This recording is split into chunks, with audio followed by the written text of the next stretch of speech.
வச்சுக்கலாம், ரெடி பண்ணி.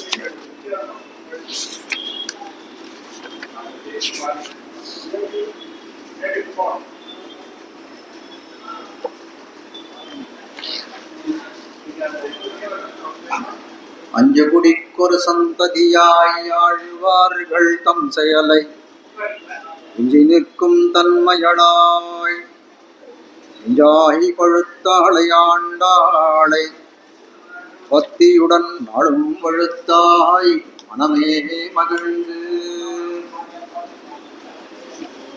ஸ்ரீ விஷ்ணு சித்த குலநந்தன கல்பவல்லி ஸ்ரீரங்கராஜ ஹரிச்சந்தன யோக திருஷ்யாம் சாட்சாத் க்ஷமாம் கருணயாம் கமலாமிவான்யாம் கோதாமனன்ய சரணः சரணம் பிரபத்யே.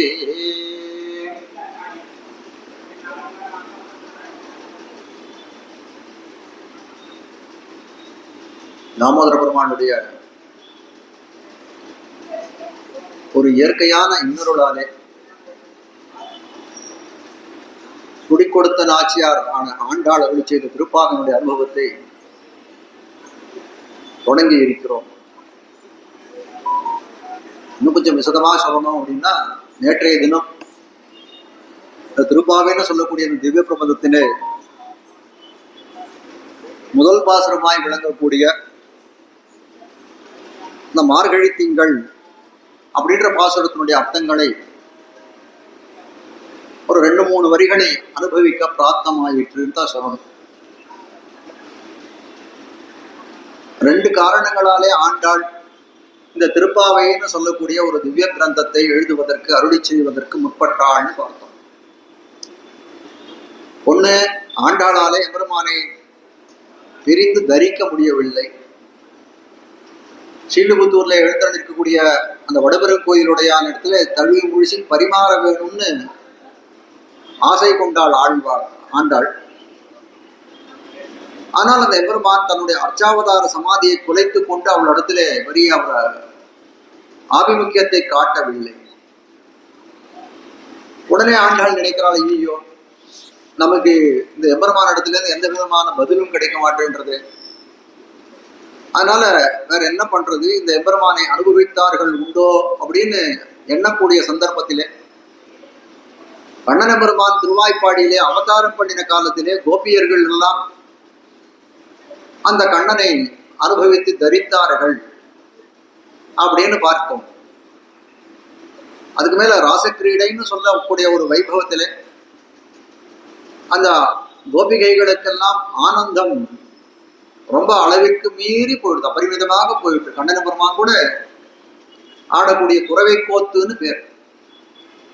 அந்த குறவை கோத்திலே கண்ணனோடு ஆடக்கூடிய காலத்திலே அவர்களுக்கெல்லாம் ஆனந்தம் ரொம்ப மிதமிஞ்சி போன காலத்தினாலே கண்ணன பெருமான்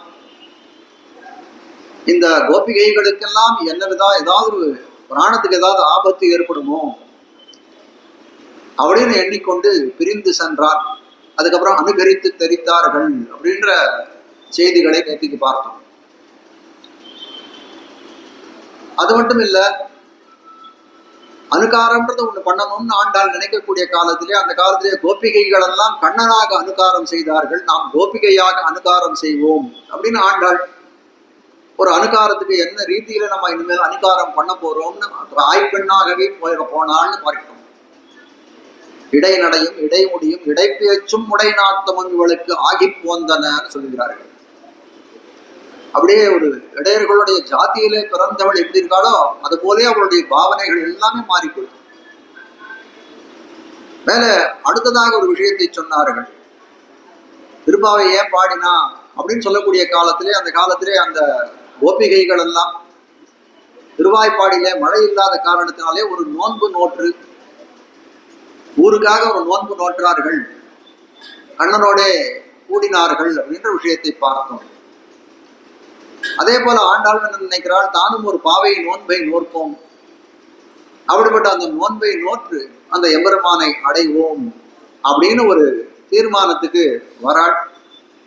அதன் காரணமாக அந்த திருப்பாவையை அனுசந்தானம் பண்ண ஆரம்பிக்கிறாள். ஆண்டாளுடைய நோன்பு எப்பேற்பட்ட நோன்பு, பாவை நோன்புன்றது ரொம்ப சீரியதோர் நோன்பாக விளங்கக்கூடியது.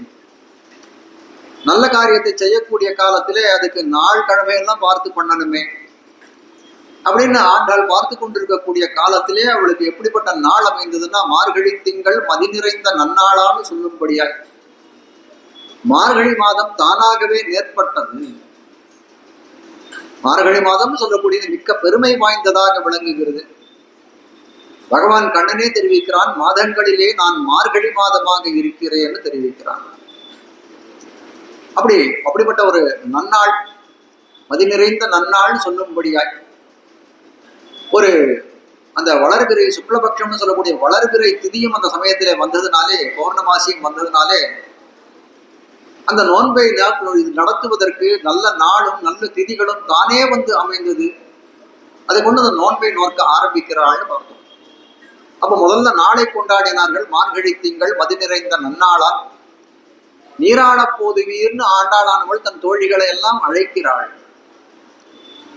நீராட போதுவீர்னா எங்கேயாவது போய் வந்து தீர்த்தமாடினார்களோ, ஏதாவது ஒரு தடாகத்திலே போய் இவர்கள் நீர்நிலைகளிலே ஸ்நானம் பண்ணினார்களா, குளித்தார்களான்னு பார்த்தா எதுவுமே இல்லையே. அப்போ அந்த நீராடான்னு சொல்லக்கூடியது எதை உணர்த்தக்கூடியதா இருக்குன்னா, உள்ளுரை பொருளாக பகவானுடைய கலக்கக்கூடிய கலவியைத்தான் நீராட்டம் என்று விடத்திலே தெரிவிக்கிறார்கள். தமிழரும் கலவியை சுனையாடல் என்றார்கள்னு வந்து வியாக்கியானத்தை எழுதி வச்சிருக்கார் பெரியவாச்சான் பிள்ளையும் அழகமன வளர்க்குமாள் நாயனார். அப்போ அந்த நீராட போதுவீர்னு அந்த பெண்களை எல்லாம் அழைத்தாள். இந்த பெண்கள் எல்லாம் அழைத்து கொண்டு செல்கிறாள். நீராட போதுவீர் போதுமினோ நேரிழையீர், அதே மாதிரி போதுமினோ. அப்போ அவர்களெல்லாம் கேட்கிறாள், நீராட வாருங்கோள், நீராட வாருங்கோள், பகவானோட கலக்க வாருங்கோள்னு கூப்பிடக்கூடிய காலத்திலே அவர்களெல்லாம் கேட்கிறார்கள், எம்பெருமானை அடைவதற்கு என்ன எங்களுக்கு தகுதி இருக்க வேணும் அப்படின்னு கேட்கக்கூடிய காலத்திலே இச்சையே அதிகாரம், உங்களுக்கு எம்பெருமானை அடைய வேணும் அப்படின்ற ஒரு ஆசை இருந்ததானால் அதுவே உங்களுக்கு அதிகாரமாக போகும். அதனால இச்சை இருக்கக்கூடியவர்கள் அனைவரும் வாருங்கள், எம்பெருமானை அடைய வேணும் என்று ஆசை இருக்கக்கூடியவர்கள் அனைவரும் வந்து சேருங்கோள் கூட்டார்கள் பார்க்கிறோம். நீராட போதுவீர் போதுமினோ நேரிழையீர், நேரிழையீர் தெரிவிக்கிறார்கள். நேரிழையீர் அப்படின்னா நல்ல ஆபரணங்களை பூண்டவர்களை, நல்ல நகைகளை பூண்டவர்களா இருக்கக்கூடியவருக்கு நேரிழையீர் பேர். மேல தெரிவிக்கப்படுறார், செங்கண் திருமுகத்து சேழையார், சேழையார் நேரிழையார் அப்படின்னு சொல்லக்கூடியதெல்லாம் ஒரே சப்தம், பரியாய பதங்கள், ஒரே பொருள் கொண்ட வேறு வேறு பதங்களாய் வார்த்தைகளாய் இருக்கக்கூடியதையும் காட்டுகிறார்கள். அப்போ ஆபரணம் பூண்டவர்களாய் இருக்கிறார்கள். இடத்துல ஆபரணம் என்ன அப்படின்னு கேட்டால், கண்ணன் பெருமான் நம்ம எப்போ அணைத்து கொள்ள வரப்போறான், அவனோட கல்வி நமக்கு ஏற்பட போறதேன்னு ஆட்சிகள் எல்லாம் என்ன பண்றார்களாம், ஆபரணங்களை தங்களை ஒப்பனை செய்து கொண்டு ஆபரணங்களை எல்லாம் அணிந்து கொள்கிறார்கள்னு ஒரு யோஜனை தெரிவிக்கிறார். மற்றொரு யோஜனை தெரிவிக்கிறார் ரொம்ப அற்புதமாக வியாக்கியாதாக. இல்லை அவர்கள் எல்லாம் ஆபரணங்கள் எதுவும் போடவில்லை, கண்ணனோட கலக்கணும்னு நினைக்க செய்வே அவர்கள் மூஞ்சியெல்லாம் அப்படியே உடம்பெல்லாம் ஒரு தேஜஸ் ஏற்பட்டது, முகமெல்லாம் அப்படியே பொலிவுற்று விளங்கியது, அதுவே ஆபரணம் பூண்டதை போலே இருந்தது. நேரிழையீர் நீராட போதுவீர் நேரிழையீர் போதுமினோ நேரிழையீர்.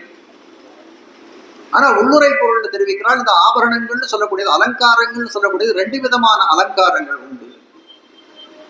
ஒண்ணு தேகத்துக்கு பண்ணிக்கக்கூடிய அலங்காரங்கள், இந்த ஆபரணங்கள் சூடிக்கொள்வது, பூச்சோடிக்கொள்வது, நல்ல பட்டாடை உடுத்திக் கொள்வதுதான் தேகத்துக்கு அலங்கரணமாய் இருக்கக்கூடியது.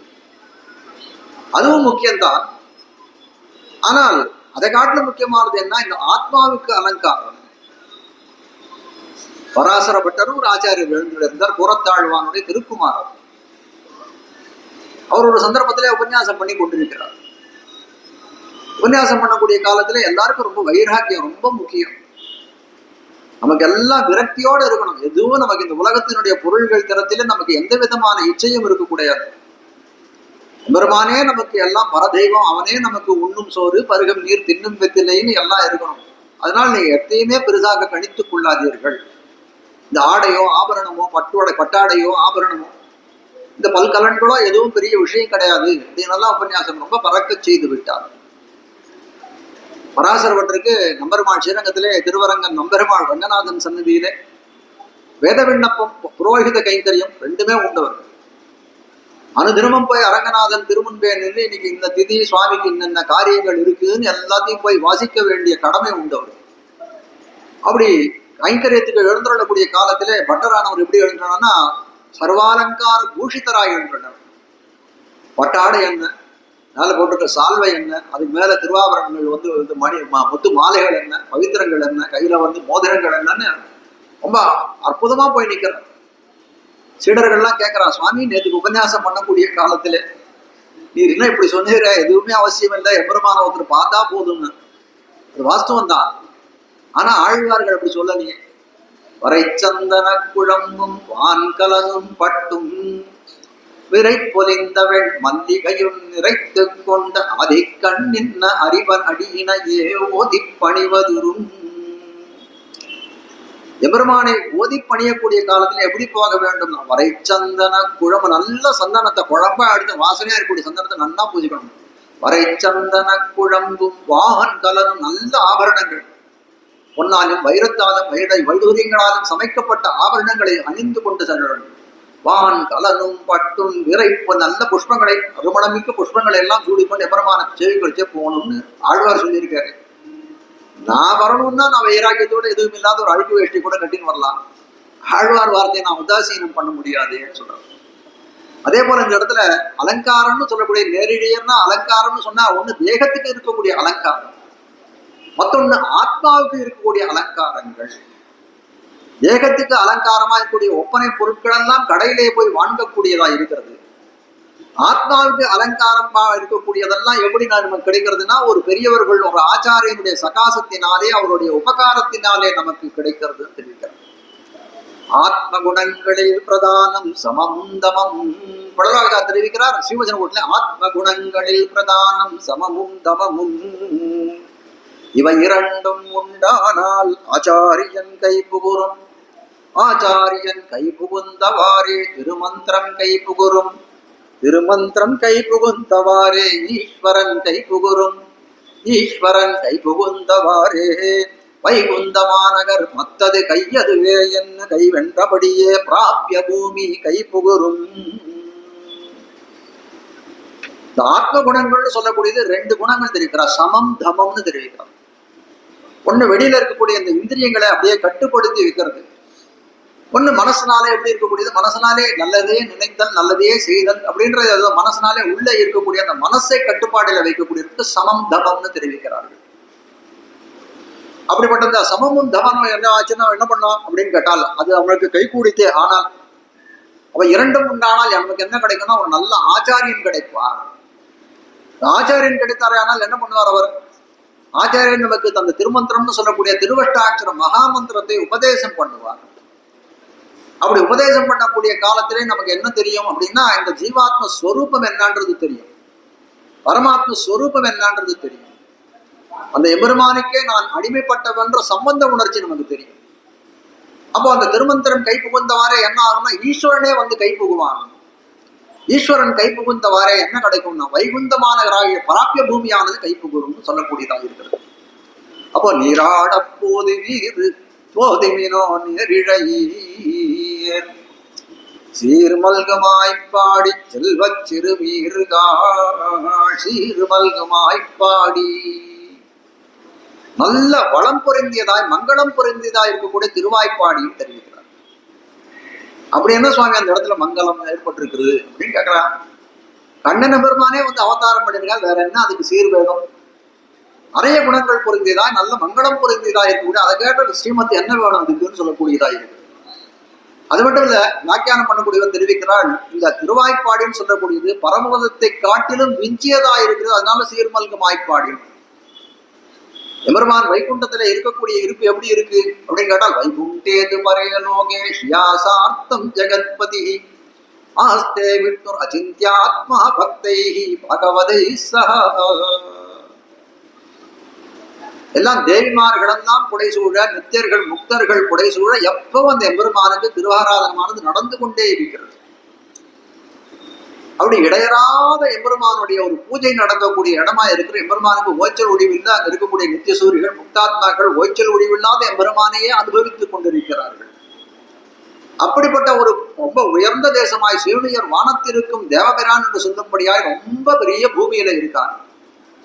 அந்த எம்பெருமான் அங்க இருக்கிறத காட்டிலும் திருவாய்ப்பாடியில் இருக்கானே சீர்மல்குமாய்ப்பாடி, அந்த வைகுண்டம் சொல்லக்கூடிய அந்த பரமபதத்தை காட்டிலும் திருவாய்ப்பாடி தான், இந்த நிலவுலகத்தில் இருக்கக்கூடிய திருவாய்ப்பாடி தான் சிறந்ததுன்னு சொல்றேன். எப்படி சொல்றேன்னு கேட்கலாம். எம்பெருமானுக்கு பலவிதமான குணங்கள் உண்டு, நல்ல கல்யாண குணங்கள்னு தெரிவிக்கிறார்கள்.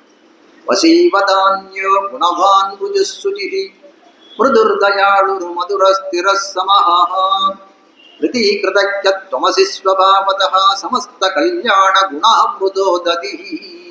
ஆளவந்தார் தெரிவிக்கிற ஸ்தோத்திரத்தை எம்பெருமானுடைய குணங்களை அழிக்கிறார். அப்படியே வசீவதான்யோ குணவான் ருஜுஹு சுச்சிஹி. அவருடைய என்ன குணம் தான் இல்லை, சௌசீல்ய குணம் இருக்கு, சௌலபிய குணம் இருக்கு, மேன்மையான பரத்துவமான குணம் இருக்கு, காருண்யம் இருக்கு, தயை இருக்கு, க்ஷமா இருக்கு.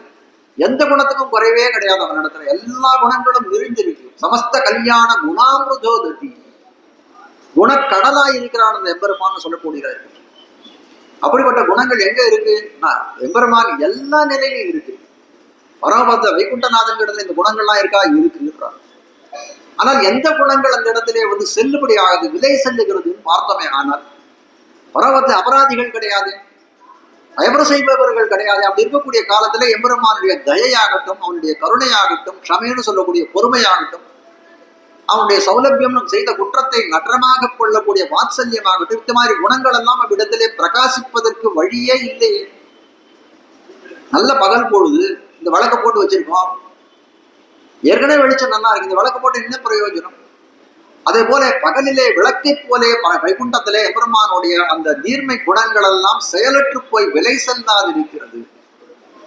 ஆனால் அப்படிப்பட்ட குணங்கள் எல்லாம் எந்த இடத்திலே சார்த்தக்கியமாகிறது, எந்த இடத்திலே விலை செல்கிறது அப்படின்னு பார்த்தோம்னால் திருவாய்ப்பாடியிலே கண்ணன் எம்பெருமான் திருவதாரம் பண்ண காலத்திலே அவருடைய அந்த நீர்மை குணங்கள், கருணை, க்ஷமா, தயை போன்ற குணங்கள் எல்லாம் இருட்டிலே விளக்கு போலே பிரகாசிக்கிறதுன்னு காட்டுகிறார். எத்தனை பேரை கண்ணன் எம்பெருமான் வந்து பண்ணிருக்காங்க? பரித்ராணாய சாதூனாம் விநாசாய ச துஷ்கிருதாம் தர்ம சம்ஸ்தாபனார்த்தாய சம்பவாமி யுகே யுகே. அவதாரம் பண்ணக்கூடிய காலத்திலே அவதாரத்தினுடைய பலன் என்னன்னு கேட்கக்கூடிய காலத்திலே சாதுக்களை பரித்ராணம் பண்ணுவதற்காகவும், துஷ்டர்களை நிரசனம் பண்ணுவதற்காகவும், தர்மத்தை நிலைநாட்டுவதற்காகவும் தான் நான் அவதாரமே பண்றேன்னு பெருமான் தெரிவிச்சான். அப்படி எவ்வளவு சாதுக்களை இவன் ரட்சித்திருக்கிறான் அந்த கண்ணன் பெருமான்னு சொல்லக்கூடியவன் அப்படின்னு பார்த்தோம்னா கணக்கில் அடங்காதவர்கள். அப்படி இருக்கக்கூடிய காலத்துல அந்த நீர்மை, தயை, க்ஷமான்னு சொல்லக்கூடிய குணங்கள் எல்லாம் பகல் விளக்கு போல இல்லாத இருட்டறையிலேயே விளக்கு போலே பிரகாசிக்கிறது இந்த இடத்துல தான். அதனாலே பரமபதத்தை ஸ்ரீவைகுண்டத்தை காட்டிலும் சிறந்த ஒரு திருவாய்ப்பாடி. அது மட்டும் இல்ல, அயோத்தியை காட்டிலும் சிறந்த திருவாய்ப்பாடி. சுவாமி இப்படி கூட சொல்லலாமா? அயோத்தியிலே ராமன் எப்படிப்பட்டவன்? மரியாதா புருஷோத்தமன் பேரு ராமனுக்கு. வடதேசத்தெல்லாம் போனோம்னால் மரியாதா புருஷோத்தமன் தான் சொல்லுவார் ராமன். புருஷர்களிலே உத்தமனாய் இருக்கக்கூடியவன். அப்படிப்பட்ட அயோத்தியை காட்டிலும் சிறந்ததுன்னு சொல்றா அப்படின்னு கேட்டா ஆமான்னு தெரிவிக்கிறார். ஏன் அப்படின்னு கேட்கிறாரு. அவர்களிடத்தே அந்த சகோதரர்கள், தசரதனுக்கு மகனாய் பிறந்த சகோதரர்கள் இடத்திலே ஒரு ஐக்கமத்தியம், நட்பே கிடையாது அவர்களிடத்தன்னு தெரிவிக்கிறார். ஏன் அப்படின்னு கேட்கிறார். பரதன் பேச்ச சொல்ல ராமன் கேட்க மாட்டான், ராமன் பேச்ச பரதன் கேட்க மாட்டான். பரதன் என்ன பண்றான், ராமன் என்ன பண்றான்? வனவாசத்துக்காக வனத்துக்கு வந்துவிட்டான், சித்திரக்கூட பரிசரத்துல இருக்கிறான்.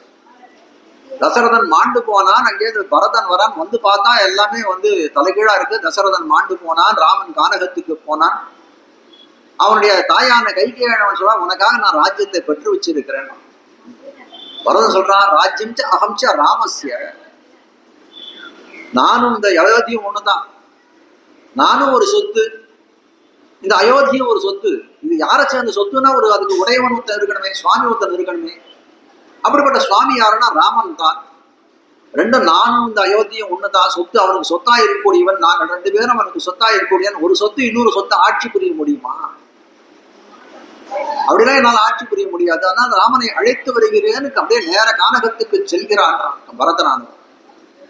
அப்படியே அந்த அயோத்தியாபுரி வாசிகள் மொத்த பேரும் அழிச்சுட்டு போறான், மந்திரிகள் எல்லாரையும் அழிச்சுட்டு போறான், தாய்மார்கள் எல்லாரும் அழிச்சுட்டு போறான், படைகள் எல்லாம் அழிச்சுட்டு போறான். ஒரு ஆள் பாக்கி கிடையாது, அழிச்சுட்டு போறான். அப்படி போகக்கூடிய காலத்துல ராமனிடத்துல ஒரு பெரிய பிரார்த்தனை எழுதிக்கிறான். ராமா, நீ எப்படியாவது திரும்பி வர வேணும், உனக்கு தான் இந்த ராஜ்யம் சேர்ந்தது, நீ தான் அவசியம் வர வேணும் அப்படின்னு பலவிதமான நீதிகளை தெரிவிக்கிறான். வாஸ்தவம். உண்மை. ஒரு பெரியவன் இருக்கக்கூடிய காலத்திலே சிறியவன் நாட்டை ஆளக்கூடாதுன்னு மனு தர்ம சாஸ்திரங்கள் எல்லாம் தெரிவிக்கிறான். அதனால அவன் சொல்றான் இல்ல வந்துதான் ஆகணுன்றான். ராமன் சொல்றான் இல்ல இல்ல நான் கேட்க மாட்டேன், என்னால இப்போ வர முடியாது, எனக்கு ஒன் வார்த்தையை காட்டிலும் என் அப்பா என்ன அஞ்சாரே பித்ருவாக்கியம், அந்த வார்த்தையை நான் காப்பாற்ற வேண்டும், அதனால பித்ருவாக்கிய பரிபாலனம் நான் பண்ண வேண்டும், அதனால நான் வரமாட்டேன், காட்ட விட்டுறேன். அப்ப பரதன் பேச்ச ராமன் கேட்கவில்லை. ஆனால் ராமன் பேச்ச பரதன் கேட்டானா அப்படின்னு கேட்டா அவனும் கேட்கல. உடனே பிரத்தியா பரதன் கூட சொன்னானே, திரும்பி ராமன் சொல்றான் நீ போய் ராஜ்யத்தை ஆடு, உனக்கு நியாயமா கிடைச்ச ராஜ்யம் இது, நீ ஒன்னும் ஏமாத்தி ஒன்னும் ராஜ்யத்துக்கு வரலையே, தகப்பனாரான தசரதன் உனக்கு இந்த ராஜ்யத்தை கொடுக்கணும்னு ஏற்பாடு செய்துட்டு தானே அவர் மாண்டு போனார். அதனால உனக்கு நியாயமாக கிடைத்த ராஜ்யம் இது, இந்த ராஜ்யத்தை நீ ஆள வேணும் அப்படின்னு தெரிவிக்கிறார். அப்படி சொல்லக்கூடிய காலத்தில் பரதன் அதை ஏற்றானா, இல்ல இல்ல நான் போகவே மாட்டேன், அயோத்திக்குள்ள காலையே படாது, என் காலையே படாது. ஏன் நீ இல்லாத அயோத்திக்குள்ள நான் போகவே மாட்டேன், 16 வருஷம் முடிஞ்ச உடனே நீ வரலன்னா அடுத்த நாளே நான் உடனே அக்னியில பிரவேசம் பண்ணிடுவேன், அது வரைக்கும் அயோத்திக்குள்ளே போக மாட்டேன்னு சொல்லிட்டு அயோத்திக்கு வெளியில இருக்கக்கூடிய நந்தி கிராமம்ன்ற ஒரு நகரத்திலே வசித்து அந்த அயோத்தியை பரிபாலனம் பண்ணி வந்தான்னு ராமாயணம் காட்டுகிறது. அப்போ இதனால தெரியக்கூடிய சரித்திரம் என்னன்னு பார்த்தா, ராமன் பேச்ச பரதன் கேட்கல, பரதன் பேச்ச ராமன் கேட்கல. ஆனால் திருவாய்ப்பாடியில் அப்படிலாம் இல்ல. கண்ணன் சொன்ன பேச்சையெல்லாம் பலராமன் கேட்பான், பலராமன் சொன்ன பேச்சையெல்லாம் கண்ணன் கேட்பான் என்று சொல்லும்படியா இருக்கக்கூடியது திருவாய்ப்பாடியில் தெரிவிக்கிறார்கள். அது மட்டும் இல்ல, கண்ணன் பேச்ச அந்த ஊரார்கள் எல்லாம் ஊர்ல இருக்கிற குடிவர்கள்லாம் கேட்பார்கள் சொல்லக்கூடியதா இருக்கு. எவ்வளவோ காலமா அந்த இவர்கள் எல்லாம் இந்திரனுக்கு நாயர்கள் எடுத்த எழில் வினவில் பழநரசை மந்திர விதியில் பூசனை பெறாது மழை பொழிந்திட தளர்ந்து ஆயிரந்தம்மோடு இன ஆணிரை தளராமல் எம்பெருமான் அருளன் அந்தமில் வரையால் மழை தடுத்தானை திருவல்லிக்கேணி கண்டேன் என்று திருவஞ்சாழ மங்களாசம். அந்த காலத்துல அந்த கோபாலர்கள் ஆயர்கள்லாம் என்ன பண்ணிட்டு இருக்கா, இந்திரனுக்காக ஒரு படையல் வருஷா வருஷம் ஒரு படையல் போடுவார். படையல்லாம் எப்படிப்பட்டதுன்னா ரொம்ப பெரிய அட்டுக்குய் சோத்த பருப்பதரும் பருப்பதமும் தயிர் வாவியும் நெய்யளரும் அடங்க பொட்ட தூத்தி. சோறு எப்படி இருக்குமா, அட்டுக்குவி சோத்து பருப்பதமும், பருப்பதம்னா பருவதம் ஒரு மலை போல இருக்குமா. இந்திரனுக்கு படைக்கக்கூடிய சோறு எப்படி இருக்குன்னா மலை போல இருக்கும். பருப்பதமும் தயிர் வாவியும், அதுல தயிரெல்லாம் விடுவாங்க. தயிர் எப்படி இருக்குன்னா ஒரு கிணறு வெட்டினா எப்படி இருக்கும், அந்த கிணறுல நிறைய ஜலத்தோட இருக்கக்கூடிய கிணறு எப்படி இருக்கும், அது போல தயிர் நிரம்பி வரும். தயிர் வாவியும் நெய் அலரும், அதுல நிறைய நெய்யெல்லாம் விடுவாங்க. கிணத்துக்கு அந்த தண்ணி கீழே ஒரு சகதி இருக்கும், அந்த சகதி அது போல தயிர் அந்த நெய்யெல்லாம் மண்டி கிடக்கிறது. அவ்வளவு நல்ல சுவையான உணவுகளை சமைத்து அந்த இந்திரனுக்கு படைத்து வந்தார்கள் அவர்கள் எல்லாம். வருஷா வருஷம் இந்த பூஜை நடக்கிறது. கண்ணன பெருமாள் திருவவதாரம் பண்ணான். உடனே என்ன பண்றான்னு பார்த்து கொஞ்ச நாள்ல என்ன பண்றான், என்னது புதுசு புதுசா என்ன பண்ணிட்டு இருக்கீங்க, யாருக்கு இதெல்லாம் இந்த பிரசாதம் எல்லாம் போகுதுன்னு கேட்டான். இல்ல இல்ல நமக்கு மழையை கொடுக்கக்கூடியவன் இந்திரன், அதனால அவனுக்கு இந்த படையல்கள் எல்லாம் போட்டுருவோன்னு. நான் இருக்க ஊர்ல வேற யாருக்கும் படையல் போடுறதா, பரம்பொருளாய் நான் இருக்கக்கூடிய ஊர்ல வேற யாருக்கா படையல் போடுறது அப்படின்னா சொல்லலாம். அப்படின்னு சொன்னா இந்த கோவர்தன மலை இருக்கு பாத்தியா, இந்த மலை தான் நமக்கு மழையை கொடுக்கிறது, அந்த மழை தான் நமக்கு அந்த புல்லெல்லாம் விளையறதுக்கு, இந்த சசியங்கள் தானியங்கள்லாம் விளையறதுக்கு ஆதாரமா இருக்கு. அப்படி இருக்கக்கூடிய காலத்துல யாரோ ஒருத்தன் இந்த நீ கண்ணால் கூட பார்த்ததில்ல, அவனுக்கு போய் இதுக்கு படையல் போடுறீங்க, அதனால நிறுத்திட்டு போகட்டும். இந்த எல்லா படையலையும் நேரம் இந்த கோவர்தன மலைக்கே படைத்து விடும் கோட்டம், எல்லாத்தையும் படைச்சுட்டான். இப்ப யோசனை பண்ணி பாருங்க, பல வருஷ காலமாக இந்த வழக்கம் கோபாலர்கள்லாம் பண்ணிட்டு வரா. அப்படி இருக்கக்கூடிய காலத்திலே ஒரு நாள் கண்ணன் சொன்னான்னா உடனே நிறுத்திட்டானா பாருங்க, எவ்வளவு அந்த கண்ணனுடைய பேச்சுக்கு எவ்வளவு அந்த ஊர்ல மதிப்பு இருக்கு. அதனால சீர்மல்கும் ஆய்ப்பாடி, சீர்மல்கும் ஆய்ப்பாடி செல்வ சிறுமீர்கள், செல்வம் பொருந்தியவர்களாய் இருக்கிறார்கள். இவர்களுக்கு என்ன செல்வம் பொருந்திருக்கு இந்த கோபிகைகளுக்கெல்லாம் அப்படின்னு கேட்டால், கண்ணன் தரத்து பக்தி இருக்க, பக்தி ஆகிற செல்வம் இருக்கக்கூடிய காலத்துல வேற என்ன செல்வம் அவர்களுக்கு வேணும். அதான் ஆத்மாவுக்கு அவர்களுக்கு உகந்ததா இருக்கக்கூடிய ஆத்மபூஷணம் அதுதானே. நேரிழையன்னு சொன்னா ஆத்மபூஷணா விளங்கக்கூடியது எம்பெருமான் தரத்திலே இருக்கக்கூடிய பக்தி. அந்த பக்தி அவர்களுக்கு நிரவதிகமாக எல்லை கடந்ததாக விளங்கி கொண்டிருக்கிறதுன்னு காட்டக்கூடியதா இருக்கிறது. அது மட்டும் இல்லை, இந்த கோபிகைகள்லாம் எப்படிப்பட்டவர், இயற்கையாகவே எப்படிப்பட்டவர்னா பக்தி நிறைந்தவர்கள். ஏன்னா அது பூர்வ ஜன்ம வாசனை.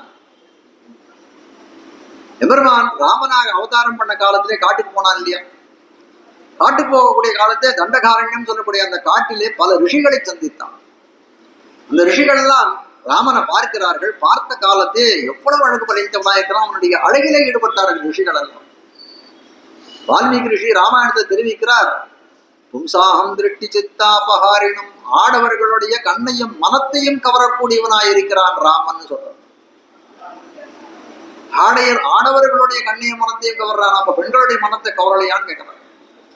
இல்ல இல்ல, தண்டபூபிகா நியாயம்னு ஒரு நியாயம் உண்டு. ஒரு பெரியவர் இடத்துல சந்நிதிக்கு வந்தாராம். யாரோ ஒருத்தர் அவர் அப்பத்தை கொடுத்தாரு.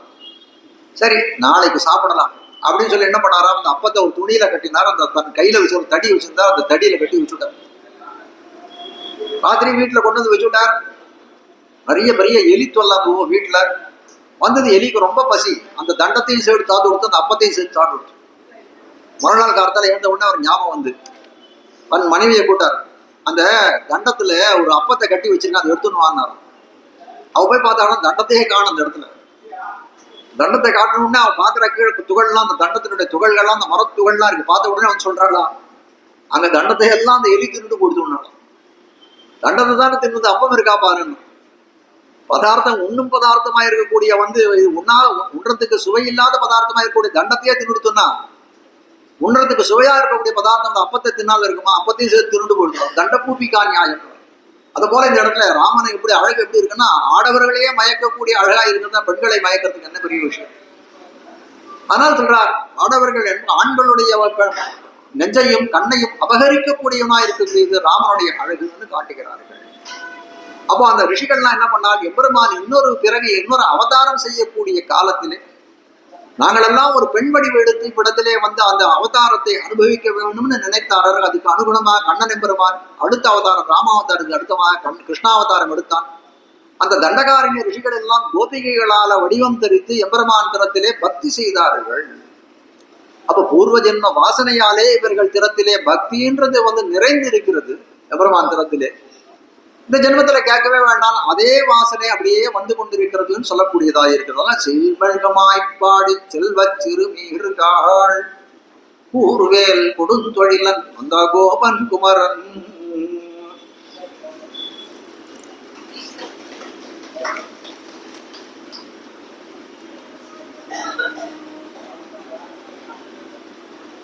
இவ்வளவு விஷயங்களா சொல்லுவார்கள்.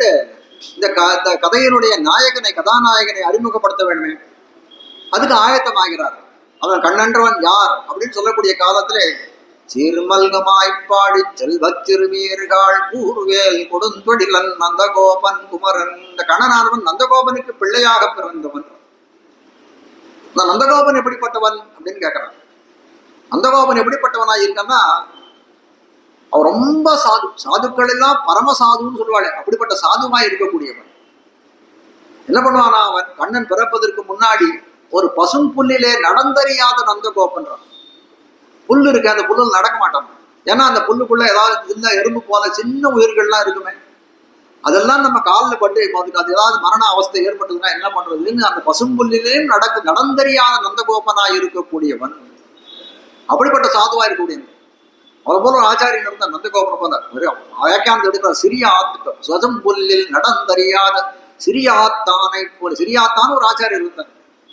அவரோடதான் ஜீவகாரண்யம் நிறைந்தவராய் இருந்தார். பசும்புல்லில் அதை போலதான் நந்தகோபன் இருந்தான்னு சொல்லக்கூடியதா இருக்கிறது. அவ்வளவு சாதுவா இருக்கக்கூடியவன். அப்படிப்பட்ட நந்தகோபன் என்ன பண்றான், கண்ணனை மகனாக பெற்றான். கண்ணனை மகனாக பெற்றானே, அதனால என்னதான் மாறி போயிட்டான்னா, ஆமா சாதுவா இருந்தா நான் கூர்வேல் கொடுந்தொழிலன், ரொம்ப கொடுந்தொழில் புரியவன் ஆயிட்டான். ஏன் அப்படிங்கிற கண்ணனிடத்துல ஏற்பட்ட பரிவினாலே ரொம்ப கொடுந்தொழிலன் ஆயிட்டான். கண்ணன் பிறந்த நாள்ல இருந்து என்ன அவனுக்கு எல்லாம் திரும்பின பக்கமெல்லாம் ஆபத்து தானே.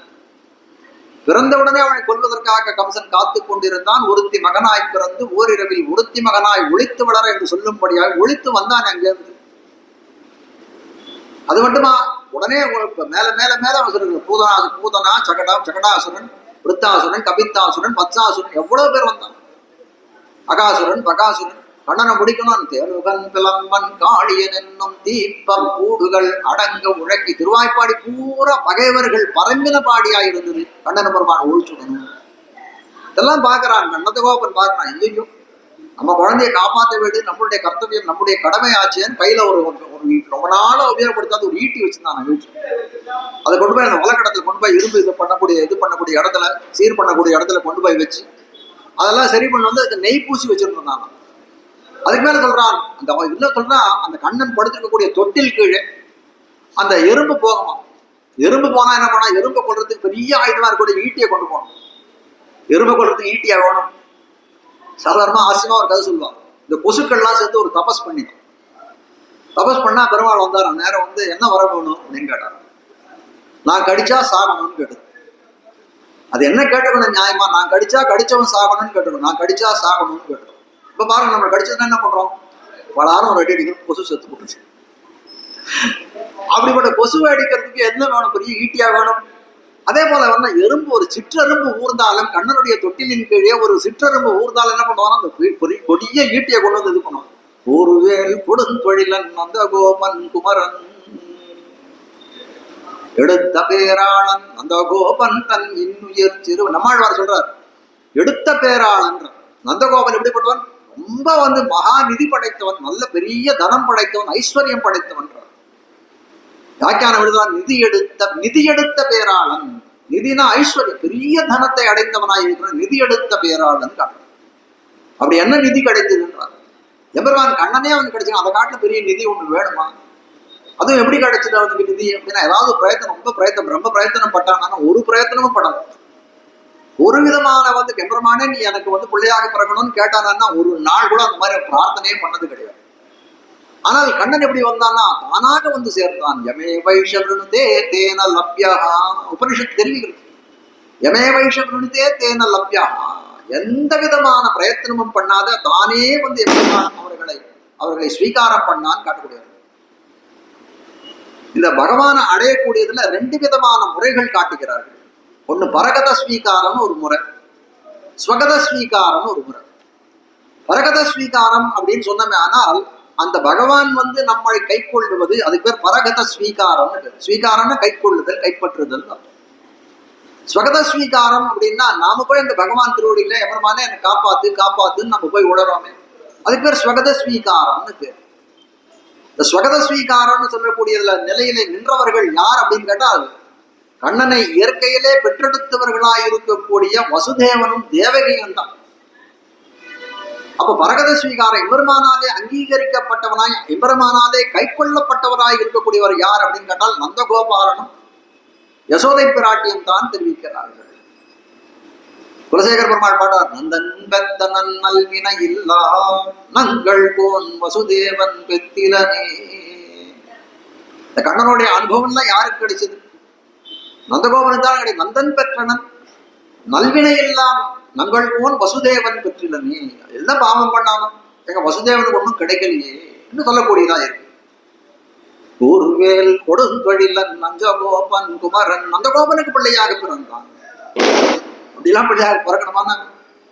அவன் எப்படிப்பட்டவனா இருக்கான், உலகத்துக்கெல்லாம் நாதனாய், தனக்கு ஒரு நாதன் இல்லாத அநாதனாக இருக்கக்கூடியவன் அந்த பகவான் சொல்லக்கூடியவன். நந்தகோபனுக்கு கீழே ஒரு கீழ்கண்ணாய் அவனுக்கு அடங்கிய பிள்ளையாய் இருந்தான்னு தெரிவிக்கிறார். அவருக்கு அடங்கிய பிள்ளையாய் இருந்தாள். வந்து பூதரும் போது உந்தம் மடிகள் முனிவர் உடனானின் கையில் போனால் நொந்திடம் மோதவம் கிள்ளே உங்கள் தம் ஆனிரையெல்லாம் வந்து பூதரும் போது மானிட தெய்வங்கள் காண அந்தியம் போதங்கு நில்லே ஆழியன் கையனே வாராய். யசோத பாடுறான். பெரியாழ்வார் திருமொழியில யசோத பாவனையில பெரியாழ்வார் பாட்டாரு.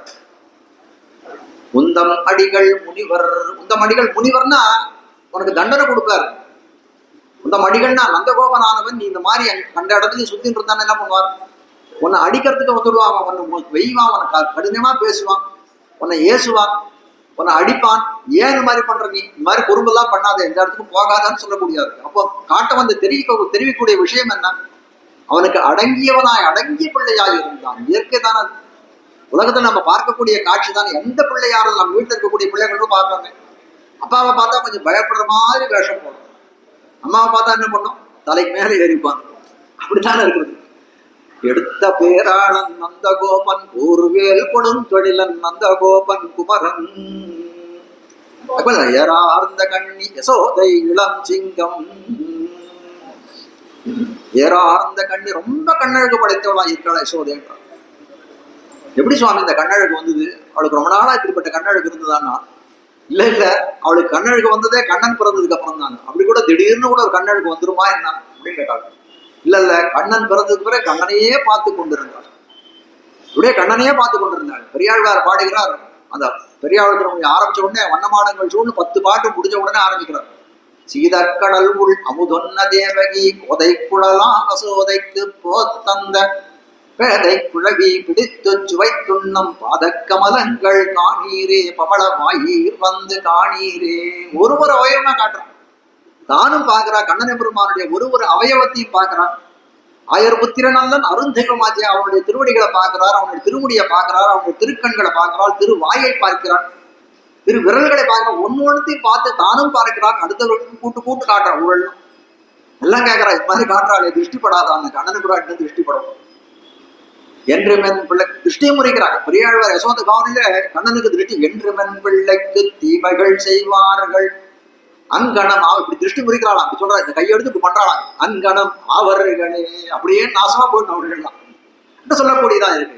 அப்ப கண்ணன பெருமான பார்த்து பார்த்து பேரழகு படைத்த கண்ணை உடையவளா இருக்கக்கூடியவள் யசோதைன்னு காட்டுகிறார்கள். கண்ணன் எப்படி பண்றான்? ஏறார்ந்த கண்ணி யசோதை இளம் சிங்கம், ரொம்ப குட்டி சிங்கம், சிங்க குருகுன்னு சொல்றாங்க. வியாக்கியானம் தெரிவிக்கிறார், சிங்க குருகுன்னு தெரிவிக்கிறார். சிங்கக்குருகுன்னா சிங்கக்குட்டி எப்படி இருக்கும் அப்படின்னா ரொம்ப அப்படியே ரொம்ப தேஜஸ் பொருந்தியதா இருக்கும், ரொம்ப செருக்கு மிகுந்ததாக, ரொம்ப மிடுக்கா இருக்கும். அப்படி போல இருக்கான். ஏறார்ந்த கண்ணி யசோதை இளஞ்சிங்கம். அது மட்டும் இல்ல, எப்படி இருக்கான் கண்ணன்? ஏதாவது பண்ணனா, ஒரு தீம்புகள் பண்ணிட்டானா யசோதை மிரட்டுவானாம். அழுகையும் அஞ்சி நோக்கும் மண்ணோக்கும் அணிகொள் செஞ்சுருவாய் மெளிப்பதுவும் தொழுகையும் இவ கண்ட பசோதை தொல்லை இன்பத்திருதி கண்டாளே. கணானியான நீராம் இது செய்தீர் என்னோர் நெடுங்கைத்தால் ஊரார்கள் எல்லாம் காண உரலோடே. நீராந்த வெண்ணை நீதான் தெரியா அப்படின்னு கட்டி போட்டான். அப்படியே அழறா. அழுகையும் அஞ்சி நோக்கும், அப்படியே அது ரொம்ப பயந்தவன போல பார்க்கிறான். அழுகையும் அஞ்சி நோக்கும் மண்ணோக்கும், அப்படியே துக்கம் கடல அடைக்கிறது. அப்படியே வாயெல்லாம் இப்படிலாம் பண்றான். அணிகொள் செஞ்சிருவாய் நெளிப்பதுவும். கடை சொல்றா, தப்பு பண்ணிட்டா எல்லாரும் இந்த ஜனங்கள்லாம் தப்பு பண்ணிட்டா என்ன பண்றான்? பெருமானே என்ன மன்னிச்சுடுன்னு கை கூப்பிடறாளே. எல்லாரும் வந்து என்ன இடத்துல கை கூப்பிடறாளே. நான் பண்ண தப்பு மன்னிக்கணும்னா நானும் அதே தானே பண்ணணும். தொழுகையும் உடனே கண்ணன் என்ன யசோதையை பார்த்து அம்மா என்ன மன்னிச்சிருமான்னு கை கூப்பிடணும். தொழுகையும் இவ கண்ட அசோதை தொல்லை இன்பத்திருதி கண்டாளே. உலகெல்லாம் தொழக்கூடிய பராத்பரனாயிருக்கூட நம்ம பார்த்து கை தொழந்தான் அப்படின்னு அவள் பார்க்கலாம். இப்படி பார்த்து பார்த்து அவளுக்கு ஏறார்ந்த கண்ணி, அழகு படைத்த கண்ணுடையவளா. ஏறார்ந்த கண்ணி யசோதை இளஞ்சிங்கம். குலசேகர பெருமாள் பாடுறார். எல்லாம் என்னாலும் குன்னினால் குடை கவித்ததும் கோல குறவை கோத்ததும் குடமாட்டும் கண்ணினால் விளகறிந்ததும் காலால் காளியன் தலை விதித்தது புல முதலாக வெண்ணி சேர் பிள்ளை நல் விளையாட்டம் அனைத்திலும் அங்கென்னுள்ள முன்குளிர ஒன்னும் கண்டிட பெத்திலேன் அடியேன் காணுமாறினி உண்டெனில் அருளே. எவ்வளவு செட்டிதங்கள். உன்னினால் மழை பெய்த காலத்திலே ஆயர்களையும் ஆனிரைகளையும் காப்பதற்காக கோவர்தனமை கொத்த குடையாக பிடித்தான கோவர்தன மலையை. உன்னினால் குடை கவித்ததும் போல குறவை குவத்ததும், எதிக பார்த்தோம் ராசக்கிரடி. போல குறவை குவத்ததும் குடமாட்டு குடக்கூத்து. ஆயர்கள்லாம் என்ன பண்ணுவார்களா? வியாக்கியாதா எழுதுறாங்க. பிராமணர்களுக்கு செல்வம் மிகுந்தால் யாகங்கள் செய்வார்கள். கோவலர்களுக்கு தனம் மிகுந்தால் என்ன பண்ணுவாங்க? குடக்கூத்து ஆடுவார்கள். அப்படி வந்து குடக்கூத்து ஆடாது. ஆசார மெய்ப்பாட்டுக்காக குடத்தை கையில ஏந்தி ஆடினாங்க. ஒரு குடம் ஒரு 4 குடத்தை தூக்கி தலை மேல மேல வச்சுப்பாங்க. இந்த கையில ஒரு 4 குடத்தை வச்சுப்பாங்க. இந்த கையில இந்த கைக்கு மாத்தம், அந்த கையில இந்த குழந்தை. அப்படி குடக்கூத்து ஆடினா. குன்னினால் குடை கவித்ததும் கோல குறவை கோத்ததும் குடமாட்டும் கண்ணினால் விளவிருந்ததும். வத்சாசுரன் ஒரு அசுரன் கன்றின் வடிவமாக வந்தான். கபித்தாசுரன் சொல்லக்கூடிய ஒரு விளாங்கனி போல மேல இருக்கு. அப்ப சொல்றார், கண்ணினால் விளவெறிந்த. அந்த கண்ணை எடுத்து விலங்காய அடிச்சா 2 அசுரனும் ஒன்னா ஒழிஞ்சு போயிட்டான். கண்ணினால் விளவெறிந்ததும் காலால் காளியன் தலை மிதித்தது முதலா. எவ்வளவு விளையாட்டு. அவ பண்றா. தேவகி சொல்றா, ஒன்னும் கண்டிடம் எதுவுமே நான் பார்க்கறதுக்கு முடியலையே. காணுமாறு இனி உண்டெனில் அருளே. இனிமேல் பார்க்கறதுக்கு வழி இருந்தா நீ காட்ட. இந்த காலத்துல டிவியில இந்த ரீப்ளே போடுற மாதிரி போட முடியுமா? ஆனா கண்ணனபுரான அந்த சக்தி இருந்து காட்டினான்னு தெரிவிக்கிறார்கள் வியாக்கியானர்கள். எல்லாம் தெய்வனங்க யசோதை பெத்தாளே. கண்ணனுடைய சேட்டுதங்கள்லாம் அனுபவித்தல் யார்? 12 வயசு வரைக்கும் எல்லாம் யசோதை தான் பெற்றான்னு சொல்லக்கூடியதா இருக்கிறது. ஏரானந்த கண்ணி யசோதை இளஞ்சிங்கம் கார்மேனி செங்கண் கதிர் மதியம் போல் முகத்தான். கண்ணனுடைய உருவத்தை அந்த சௌந்தரியத்தை வர்ணிக்க ஆரம்பிக்கிறார். கார்மேனி செங்கண், அவன் திருமேனியை பார்த்தோன்னே அவன் கார்னா முகில், அந்த மேகத்தை சொல்லக்கூடியதா இருக்கு. மேகம்னு சொன்னாங்க, கார்னு சொன்னாலே என்ன ஆகுதுன்னா அது அவனுடைய காருண்யத்தை, நம்முடைய தாபத்தை போக்கக்கூடியவனாக அவன் இருக்கிறான்ற அர்த்தத்தை அந்த இடத்துல காட்டக்கூடியதா இருக்கு. அப்படியே கண்ணங்கரிய நிறமாயிருக்கிறான், நீலமேக சாமரனாய் இருக்கிறான் அந்த எம்பெருமான். அது அவனுடைய காருண்யத்தை காட்டக்கூடியதா இருக்கிறான். அவனுடைய கருணை, நம் திறத்திலே அவனுக்கு இருக்கக்கூடிய கருணையை காட்டக்கூடியதா இருக்கிறது. கார்மேனி செங்கண். அது மட்டும் இல்ல, அவன் அந்த கண்ணை பார்க்கக்கூடிய காலத்துல எப்படி இருக்குன்னா அந்த குறும்பதில் தெரியணும். ஆத்திலிருந்து விளையாடுவோங்களை சேர்த்தால் எரிந்த வழகுவில் கை கொண்டு காத்தில் கடியனாய் ஓடி அகம்புக்கு மாத்தமும் தாரானால் இன்னும் மொத்தம் வளைத்திறம் பேசானால் இன்னும் மொத்தம். கண்ணனுடைய குறும்பை தெரிவிக்கிற அப்படியே வியாக்கியானத்தை எடுத்து காட்டுறான். அப்படியே வியாக்கியானமே பண்றான். அழகிய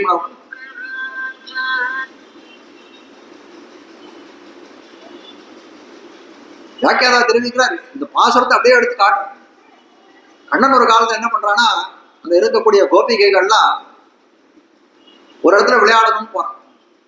ஊருக்கு பொதுவான இடம், யமுனையில போய் ஒரு ஏரிக்கரையில போய் விளையாடுறோம். ஆத்திலிருந்து ஒரு ஆத்தின் கரையில போய் விளையாடுறோம். ஆத்திலிருந்து விளையாடு உங்களை, கண்ணனுக்கு தெரியக்கூடாதுன்னு பொதுவான இடத்துல போய் அவ எங்கேயோ விளையாடிட்டு இருக்கான். கண்ணன் நின்றுட்டான். என்னை விட்டுட்டு உங்களுக்கு விளையாட்டா? கண்ணனுக்கு என்னன்னா எந்த விளையாட்டு வேணா நீங்க விளையாடுவோம், ஆனா அதுல நானும் கூட இருக்கேன், நான் இல்லாத உங்களுக்கு விளையாட்டு கிடையாது. உடனே ஏதோ சொல்றான், இவ்வளவு பேச்சு புத்தி போடுறது. உன்னோட நாங்க விளையாட மாட்டோம்னு சொல்லிட்டு தான் நாங்க வந்தோம். நீ ரொம்ப தூரத்தான், ரொம்ப பொல்லாதவனாக்க, உன்னோட நாங்க விளையாட மாட்டோன்றோம். கண்ணனுக்கு கோவம் கொடுத்து என்ன பண்ணானோ, சேத்தால் எரிந்து, அந்த ஆத்தங்கரில் இருக்க சேத்து எடுத்து அவன் மேலே எரிஞ்சான். சேத்தால் எரிந்து வலதுவில் கை கொண்டு, அவளால குளிக்கணும். அங்க ஏதோ இதெல்லாம் தங்களுடைய அந்த வளைய அந்த ஆடைகள்லாம் கட்டி வச்சிருக்கா, மேலாடை போல இருக்கிறதுலாம். உடனே என்ன பண்ணான், ரெண்டுத்தையும் கையில் எடுத்துனான். எடுத்தவன் பிடிச்சா ஒரு வாட்டம். எப்படி ஓடினான்? காத்தில் கடியனா, காத்த காட்டிலும் வேகமா ஓட்டான். காத்தில் கடியனாய் ஓடி அகம்புக்கு, வீட்டுக்குள்ள பூந்துட்டான். வீட்டுக்குள்ள உடனே எல்லாரையும் ஒட்டினாலும் ஓடி வரான். ஐயோ எங்களை உடைய போடுச்சு, எங்களோட துகில் போயிடுச்சுன்னு எல்லாரும் ஓடி வராங்க. ஓடி வந்தா வீட்டுல எப்படி இருக்காங்க, ரொம்ப சாதோ பவ்யமா உட்காந்துட்டு இருக்காங்க. மாற்றமும் தாரானால் இன்னும் முத்த, ஏதாவது நான் பண்ணேன்னு ஏதாவது சொல்றாங்க. அப்படியே சொல்ற கல்லுளி மங்கன்னு சொல்றான். கல்லுளி மங்கனா உட்காந்துட்டு இருக்காங்க. கண்ணன் ஆயிரத்தரக்காக உட்காந்துட்டு இருக்கான். மாற்றமும், ஒரு பதில் சொல்லக்கூடாதான். மாற்றமும் தாரானால் இன்னும் மொத்தம் வளைத்திறம் பேசால, வளைய துகிலையும் எடுத்துட்டு வந்தானே, எங்களோட உடைய கொண்டு வந்தானே, வளைய எடுத்துட்டு வந்தா அதை பத்தி யாராவது சொல்லணும், எதுவுமே சொல்லாத வாய்மூடின்னு இருக்கான்னு சொல்லக்கூடியதா இருக்கிறது.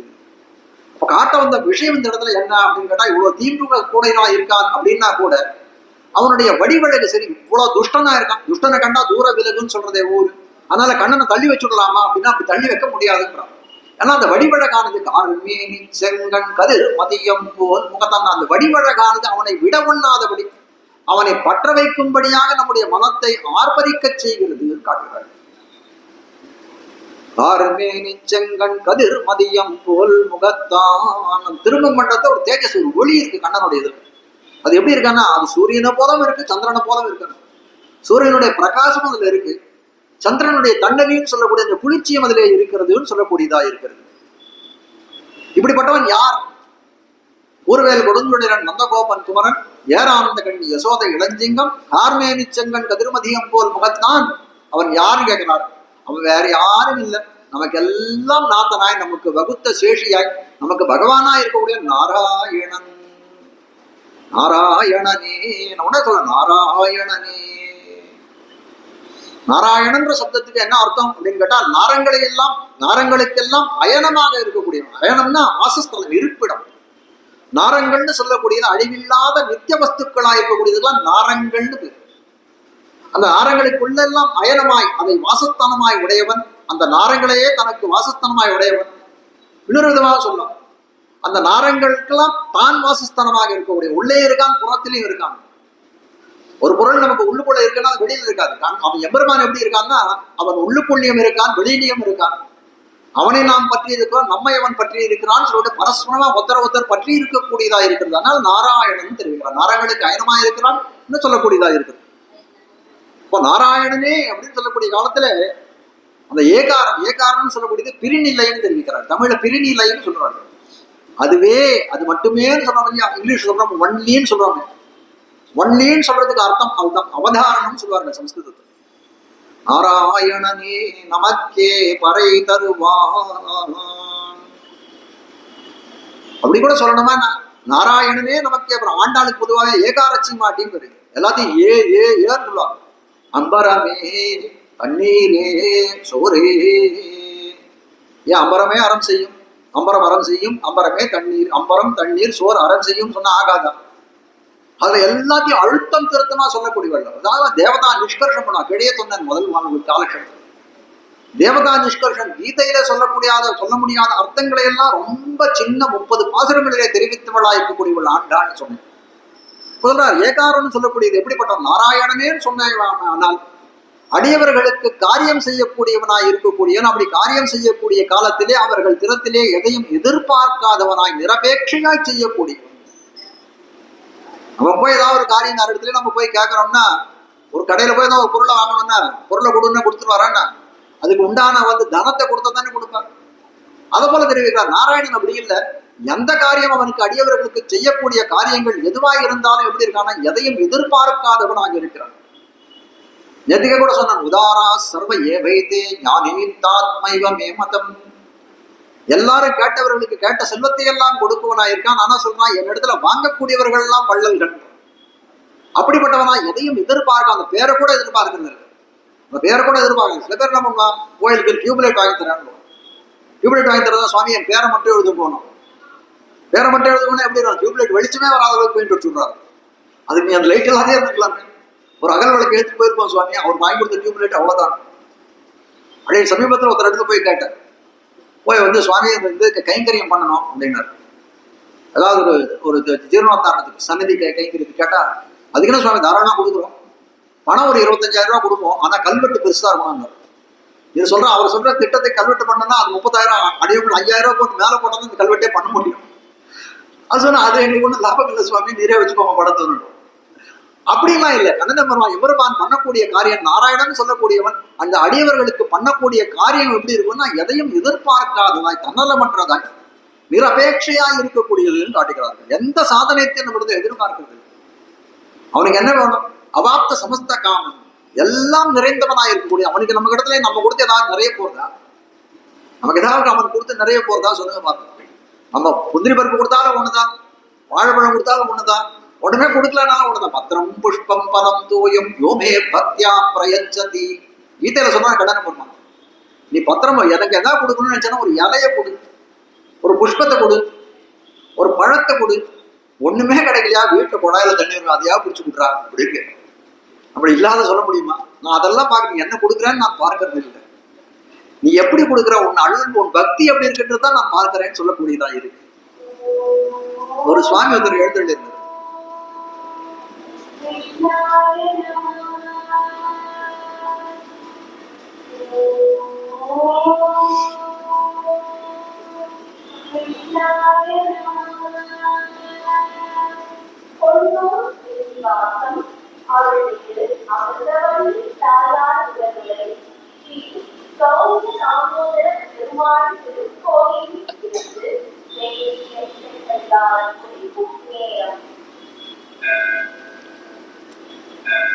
ஸ்ரீரங்கத்துல மணி அடிக்கிறத பார்த்து அதான் ஞாபகம் வருது. ஸ்ரீரங்கத்துல ஆச்சாரியர்கள்லாம் அந்த திருப்புண்ணேன்னு சொல்லக்கூடிய அந்த புண்ணை மரத்தின் கீழே உட்கார்ந்து நித்திய பகவதான விஷயத்தெல்லாம் அனுபவிச்சுட்டு இருப்பாங்க. அந்த நித்தியோத்சவர், அந்த பலிலா சாமி இருக்கா, நித்தியோத்சவர் செல்வர் ஏழ்ற மூலியம் அவர் எழுந்துள்ளக்கூடிய காலத்துல அவரெல்லாம் உட்கார்ந்துக்க முடியாத எல்லாம் என்ன பண்ணுவாலும் எழுந்து நிற்பாங்க. அவருக்கு என்ன பேருன்னா இப்ப கூட்டம் கலைக்கின்னு பேர். அவருக்கு கூட்டமா இருக்கவங்களாம் கலைக்கு விட்டுருவாங்க. அது போல இந்த மாதிரி ஒரு யோசனை கேட்டதுன்னா என்ன ஆகுதுன்னா நமக்கு ஒரு கலக்கம் ஏற்பட்டு போகுது. ஐயோ இன்னும் ஒரு 15 நிமிஷத்துல முடிக்கணும், 8 மணி ஆயிடுது, ஆட்டை இன்னும் ஓடலை, நீ வையத்து வாழல, இன்னும் மார்கழி மாசமே மார்கழி திங்களே தாண்டனே என்று பயம் ஏற்படுது. இருக்கட்டும், எம்பெருமான் எப்படி நியமிக்கிறானோ அதே இதுலதான் போங்க. நம்மளோட இது என்ன இருக்கு? முதல்ல நாராயணனே நமக்கே பறை தருவான்னு தெரிவிக்கிறார். நமக்கு இருந்த நம்முடைய எந்த காரியத்தையும் எதிர்பார்க்காமல் சொல்லக்கூடியவனாய் இருக்கிறார். ஒரு சுவாமி ஒருத்தர் எழுந்தருளி இருந்தார், ரொம்ப பரம பக்தன்.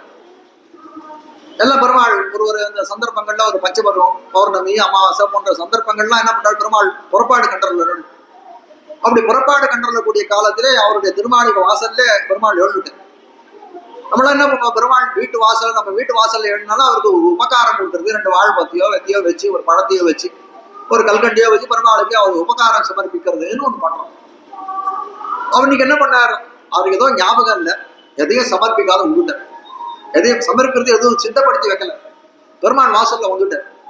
வாசல்ல வந்தோடனே, ஐயோ பெருமானே, எனக்கு சமர்ப்பிக்கிறதுக்கு ஒண்ணுமே இல்லை அப்படின்னாராம். என்னை மறந்து போயிட்டான்னு சொல்லுன்னாராம் பெருமாள். ஐயோ சுவாமி, உங்க போய் நான் மறப்பனா, எப்போ என் சித்தத்துல நீர் தான் இருக்காரு. அந்த கதையெல்லாம் விட, அதெல்லாம் இருந்ததுன்னா நீ எனக்கு உபகாரம் கொண்டு சமர்ப்பிச்சிருக்கணுமா இல்லையா, அது கொடுக்கவே இல்லையே நீ அப்படின்னு கேட்டாராம். இல்ல சுவாமி, நான் வாஸ்தவம் மறக்கவே இல்லை சுவாமின்னு எவ்வளவோ சொன்னாராம். இல்ல இல்ல, நீ என்ன மறந்து விட்டாரு. இல்ல இல்ல, உமக்கு நான் இதெல்லாம் இன்னைக்கு உபகாரமே சமர்ப்பிக்கிறதா இல்ல, உமக்கிட்ட இல்லாத ஒண்ணு நான் கொடுக்கணும்னு நினைச்சான். இல்லாத ஒண்ணு கொடுக்கணும் அப்படின்றதுனால நான் வேற ஒண்ணும் கொடுக்கல, உங்க உபகாரங்கள்லாம் கொடுக்கல. என்னிடத்துல இல்லாத என்ன இருக்கு அப்படின்னு கேட்டாங்க. சரி, உமக்கு என்னென்ன இருக்கு, திருக்கை இருக்கா, இருக்கு, எங்க இருக்கு, இதோ இருக்குன்னாராம். திருவடிகள் எங்க இருக்கு, இருக்கு, இதோ இருக்கு அப்படின்னாராம். திருக்கண்கள் இதோ இருக்குன்னாராம். திருநாசி இதோ இருக்கு, திருக்காதுகள் இதோ இருக்கு, எல்லாம் இங்க எங்க இருக்குன்னாராம். அப்புறம் கேட்டாரா, உங்களுடைய நெஞ்சமானது எங்க இருக்குன்னு கேட்டாராம். அதுதான் என்கிட்ட இல்ல, கிருஷ்ணாவதாரத்தை கோபிகைகள் கொடுத்துட்டாங்க. இல்லையா, காலியா தான் இருக்கு, இன்னைக்கு உபகாரமா என் நெஞ்ச சமர்ப்பிச்சு விட்டுறான். இன்னைக்கு உபகாரமா என் நெஞ்சத்தை உனக்கு சமர்ப்பிச்சு விட்டுறான்னு. எவ்வளவு சமத்காரம் பாருங்க. பக்தர்கள்னா அப்படி இருக்கணும். எம்பெருமான் அப்படி இருப்பான், தன்னுடைய தந்தைக்கு ஏற்பா என்ன கேட்பான். ஒரு இடத்துல எதையுமே கேட்கக்கூடியவனா இல்லை. அவனுக்கு அத்வேஷம், அவனிடத்துல துவேஷம் பாராட்ட, அவனிடத்துல கோபம் பாராட்டாமல், அவனிடத்துல விரோதம் பாராட்டாமல் இருந்தாலே போது. விபீஷணோவா சுக்ரீவா யதிவா ராவணஸ்வயம்.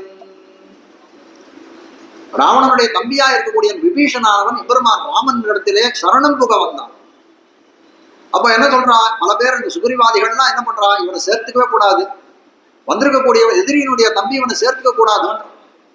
ஐயோ, அப்படி கூட சேர்த்துக்காது இருக்க முடியுமா? ராமன் சொல்றான், இல்லை இல்லையே, நான் என்னுடைய விரதம் என்ன, யாரையும் நான் கைவிட மாட்டேன், மத்தியஜேயம் கதஞ்சனா, நான் யாரையும் கைவிட மாட்டேன் சொல்லத்தான் சரணம் என்று வந்தவர்களை நான் கைவிட மாட்டேன், அதுதான் என்னுடைய விரதம். ஏதத் விரதம் இது, இந்த விரதத்தை நான் எப்படி கைவிட முடியும்ன்றான். சரி, ராமன் எப்படியோ கொஞ்சம் இது பேசி எல்லாரையும் சமாளிச்சுட்டான். வானரர்கள் மொத்த பேரையும் சமாளிச்சான். அப்புறம் விபீஷணையும் அனுப்புறான். யாரு, சுக்ரீவனையும் அனுப்புறான், போய் விபீஷணன் அழைச்சிட்டு வாங்க. ஏன்னா அவன் தான் ரொம்ப பலத்த ஆட்சேபம் பண்ணான். எப்பயுமே என்ன பண்ணணும்னா, திருடங்கையில தான் சாவியை கொடுக்கணும், அவன் தான் திருடா இருப்பான். அதுபோல என்ன பண்றான், சுக்ரீவனே கூட்டு போய் விபீஷணோவா சுக்ரீவா யதிவா ராவண சுயம், போய் கூட்டுன்னு வா விபீஷணன்.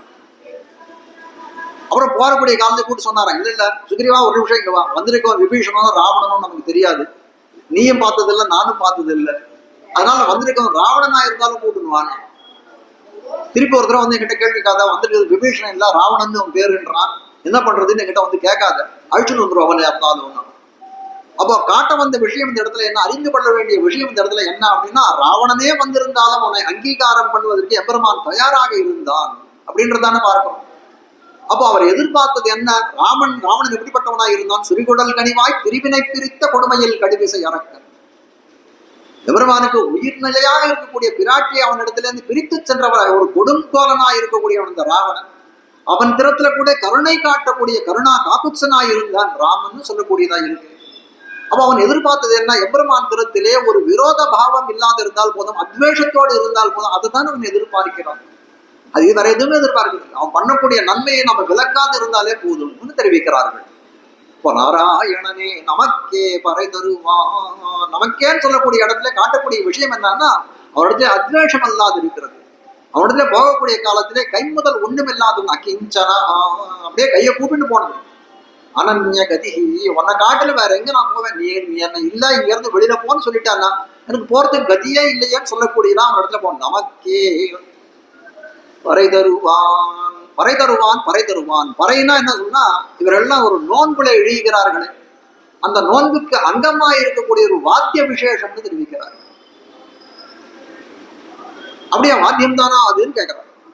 மேலே மாலைமணி வண்ணா பாசுறதே கேட்டா, சாலப்பு உனக்கு என்ன வேணும்னு கேட்கக்கூடிய, சாலப்பெரும்பறையே பல்லாண்டிசைப்பாரே போல விளக்கே கொடியே விதானமே, பல பொருள்களை அந்த நோன்புக்கு உபகரணமாக பல பொருள்களை எல்லாம் கேட்கிறார்கள்.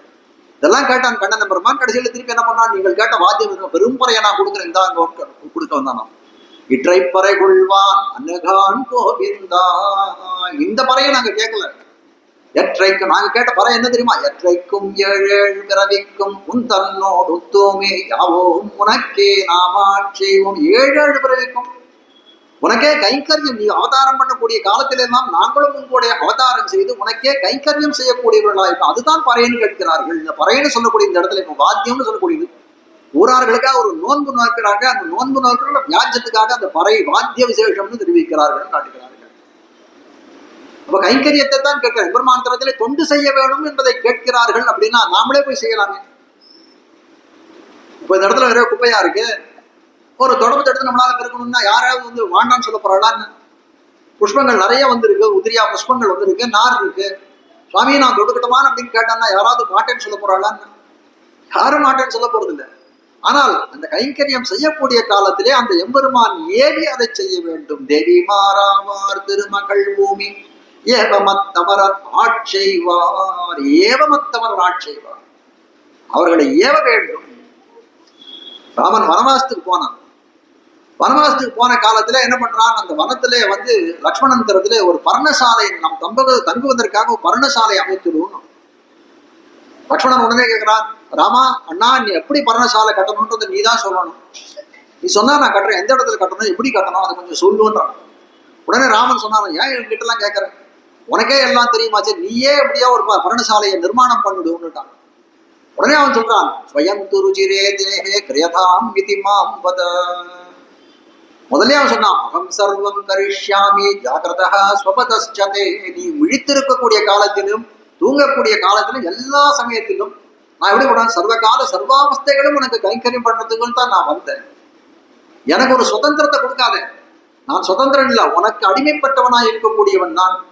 எப்படி பர்ணசாலை கட்டணும் நீ தான் சொன்ன, எந்த இடத்துல கட்டணும் நீ தான் சொன்ன, நீ சொல்லி நான் செய்ய வேண்டும், நீ ஏவ நான் குற்றேவல் பண்ண வேண்டுமே தவிர நானா எனக்கு வந்து சுயமா பிடிச்சதுன்றதுக்காக இப்படிதான் நான் கட்ட முடியாது. கிரியதாமிதி மாம்பதை, என்ன செய்ய வேண்டும்ன்றதை நீ தான் சொல்ல வேண்டும் ராமா, நீ அதை சொல்லுவோம். நான் அப்புறம் ஒரு இடத்த சொன்னா பர்ணசாலையை கட்டினா, அழகான பர்ணசாலையை கட்டினா. ராமன் பார்த்து ரொம்ப ஆச்சரியப்படுறான், லக்ஷ்மணா எவ்வளவு அழகா நீ இந்த பர்ணசாலையை நிர்மாணம் பண்ணிருக்க. லக்ஷ்மணா உனக்கு அப்பா உன்னுடைய அப்பா போயிட்டா இருந்தணும், உனக்கு அப்பா போயிட்டா இருந்தணும். ரெண்டு பேரும் ஒரே அப்பா தானே. தசரதன் போயிட்டாருன்னா ராமனுக்கு தான் போயிட்டார், லக்ஷ்மணனுக்கு தான் போயிட்டார். உனக்கு அப்பா போயிட்டாருன்னா ஏன் நான் அப்படி சொல்றே இருந்தானா, இவ்வளவு அழகா என் தந்தையார் இருந்தா எனக்கு இப்படிதான் ஒரு பர்ணசாலையை கட்டி கொடுத்துருப்பாரு. என் தந்தையார் வடிவில நீ இருக்க, அதனால எனக்கு அப்பா போகல. உனக்கு தசரதன் போயிட்டார், அதனால உனக்கு அப்பா இல்லைன்னு. எற்றை பறை கொள்வான் நாராயணனே நமக்கே பறை தருவான் ஆரோர் புகழப்படிந்தேலோர் எம்பாவாய். இவர்கள் நோன்புன்ற ஒரு வியாஜத்தை கொண்டு தான் இப்போ கண்ணனுடைய சேர்ந்திருக்கிறார்கள். அப்போ அந்த நோன்புக்கு என்ன வந்து லட்சியம் என்ன அப்படின்னு கேட்டால் மழை பெய்ய வேணும், விருஷ்டி ஏற்பட வேணும் அந்த ஊர்ல. அப்ப சொல்றாரு, கண்ணன் மாடா எப்படி ரொம்ப நாள் பிரிந்திருந்தார்கள் இவர்கள், நிலவரங்களை அடைந்து கிடந்தார்கள். இப்ப அந்த நோன்புன்றத ஒரு வியாஜம் ஒரு காரணமாக வைத்து கண்ணனோட சேர்ந்திருக்கிறார்கள். ஒரு நோன்பை நோக்குகிறார்கள். அந்த நோன்பை நோட்டமானால் அதுக்கு பலனாக இருக்கக்கூடியது அந்த மழை. அந்த மழை பெஞ்சதுன்னா என்ன சொல்லுவா எல்லாரும், ஆஹா ஆயா பெண்கள் கோபிகைகள்லாம் ஒரு நோன்பு நாட்டுறார்கள் ஐயா, எவ்வளவு அழகா மழை பெஞ்சிருக்கு, எவ்வளவு அழகா மழை பெஞ்சிருக்கு, ரொம்ப அழகா மழை பெஞ்சதுன்னு சொல்லுவார்கள். அதே சமயம் மாறி நடந்துன்னு வச்சுக்கோங்க, ஒரு தொட்டு டிராப் மழை கூட துளி மழை கூட உடலன்னு தான் சொல்லுவா. என்ன நோன்பு இது, ஒரு பைசா பிரயோஜனம் இல்லை, எவ்வளவு கஷ்டப்பட்டு நம்ம எல்லாம் நோன்புக்கெல்லாம் இது பண்ணோம் அப்படின்னு இகழவும் கூடுமே. ஆனால் சொல்ல பாரோர் புகழப்படிந்தேலோர் எம்பாவாய், பாரோர் புகழ வேணும்னு தெரிவிக்கிறார். அப்படி ஒரு அந்த நோன்பானது நல்லபடியிலே தலை கட்ட வேணும்னு சொல்லக்கூடியதாய் ஒரு பிரார்த்தனை வைக்கிறார்கள். இது எம்பாவாய்னு சொல்லக்கூடியது எங்களுடைய நோன்பே, பாவை நோன்பு தான் இது பேர். பாவாய் அந்த நோன்பை குறிக்கக்கூடிய சொல்லுன்னு தெரிவிக்கிறார்கள். இன்னொரு இதுவும் தெரிவிக்கிறார், பாதபூரணம் தெரிவிப்பார்கள். இந்த யாப்புல சொல்லக்கூடிய இடத்துல சில இதெல்லாம் எப்படி இருக்குன்னா, இத்தனை எழுத்துக்கள் அதுல இருக்கணும்னு கணக்கு. அத்தனை எழுத்துக்கள் அதுல இருக்கணும்னா அது ஏதோ அர்த்தமில்லாத சொற்களை கூட அந்த இடத்துல வந்து இது பண்ணிடுவா, அது எழுத்து பாதபூரணம் ஆயிடும். அப்ப ஏலோர் எம்பாவாய்.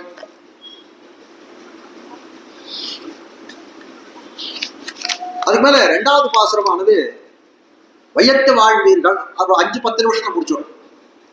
நான் இப்போ 8-10 ஆயிடுச்சு, 5 நிமிஷம் இன்னைக்கு வையத்து வாழ்வீர்களுடைய ஒரு இன்ட்ரடக்ஷன் மட்டும் கொடுத்துட்றேன். வையத்து வாழ்வீர்கள்னு சொல்லக்கூடிய 2வது பாசுரம். அந்த பாசுரத்துல வையத்து வாழ்வீர்கள்னு ஆரம்பிக்கிறார்கள். கீழே என்ன சொன்னார்? நீராடப் போதுவீர் போதுவினோ நேரிழையீர் சீர் மல்கம் ஆய்ப்பாடி செல்வ சிறுமீர்கள். அப்படிதான் போட்டான். ஆய்ப்பாடியில இருக்கக்கூடிய சிறுமியர்கள் எல்லாம் நீராட வேணும்னு இச்சை இருந்தால், பகவத் விஷயத்துல சேர வேணும்னு ஆசை இருந்தால் நீங்கள்லாம் வந்து சேருங்கள் தானே சொன்னாங்க.